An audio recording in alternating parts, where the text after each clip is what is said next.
ಪ್ರತಿದಿನ ಮಕ್ಕಳ ಜೊತೆ 1 ಗಂಟೆ ಸಮಯ ಕಳಿಬೇಕು. ಅಟ್ಲೀಸ್ಟ್ ಅರ್ಧ ಗಂಟೆ ಮಕ್ಕಳ ಜೊತೆ ಮಾತಾಡಲೇಬೇಕು. ನಿನಗೆ ಶಕ್ತಿ ಇದೆ, ನಿನಗೆ ಬುದ್ಧಿ ಇದೆ, ನಿನ್ನನ್ನೇ ನಾವು ನಂಬಿದೀವಿ. ನಮ್ಮ ಮನೆ ಆಸ್ತಿ ಹೊಲ ಮನಿ ಅಲ್ಲ, ನೀನೇ. ನಿನಗೇನು ಸಮಸ್ಯೆ ಇದೆ? ಬಹಳಷ್ಟು ಜನ ಮೈಸೂರಲ್ಲಿ, ಚಾಮರಾಜನಗರದಲ್ಲಿ ಈ ಸಾಧನೆ ಮಾಡಿದ್ದಾರೆ. ಅವ್ರ ಮನೆಗಳನ್ನು ತೋರಿಸ್ಲಿಕ್ಕೆ ನೀವು ಕರ್ಕೊಂಡು ಹೋಗ್ಬೇಕು. ಬಡತನದಲ್ಲಿದ್ದವ್ರು ಏನಾಗಿದ್ದಾರೆ, ನಿನಗೆ ಯಾಕೆ ಆಗಲ್ಲ? ಕನ್ನಡ ಮಾಧ್ಯಮದಲ್ಲಿ ಓದ್ದವರೆಲ್ಲ ಏನಾಗಿದ್ದಾರೆ, ನಿನಗೆ ಯಾಕೆ ಆಗಲ್ಲ? ಮೊಬೈಲ್ ನೋಡೋದ್ರಿಂದ ದೂರ ಇಡಬೇಕು. ಟಿವಿ ಎಂಟರ್ಟೈನ್ಮೆಂಟ್ಗೆ ಮಾತ್ರ ಇರಬೇಕು. ಬೆಳಿಗ್ಗೆ 6 ಗಂಟೆಗೆ ಎಬ್ಬಿಸ್ಲೇಬೇಕು. ನೀರು ಹಾಕಿ ಎಬ್ಬಿಸ್ತೀರಾ, ಕಟ್ಟಿಗೆಯಿಂದ ಬಡ್ದು ಎಬ್ಬಿಸ್ತೀರಾ? ಎಬ್ಬಿಸ್ಲೇಬೇಕು.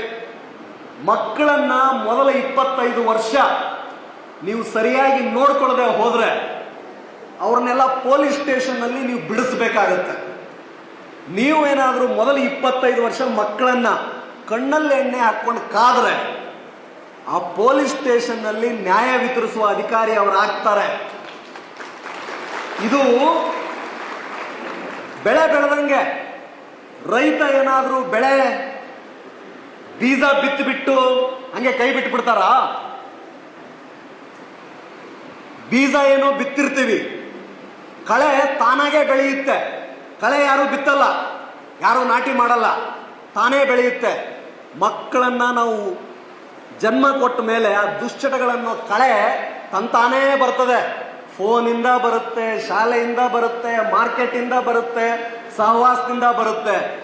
ಯಾವ ರೀತಿ ರೈತ ಕಳೆ ತೆಗಿತಾನೋ, ನೀವು ಆ ದುಶ್ಚಟಗಳನ್ನ ಒತ್ತಾಯ ಪೂರ್ವಕವಾಗಿ ತೆಗಿಲೇಬೇಕು. ತಂದೆ ತಾಯಿಗಳಾದವರು, ಸುತ್ತಮುತ್ತಲು ಇರೋರು ಅಷ್ಟಕ್ಕೆ ಬಿಡ್ತಾರಾ? ಒಳ್ಳೆ ಧಾರಣಿ ಬರಬೇಕು, ಒಳ್ಳೆ ಇಳುವರಿ ಬರಬೇಕು ಅಂತ ಗೊಬ್ಬರ ಕೊಡ್ತೀವಿ ತಾನೆ.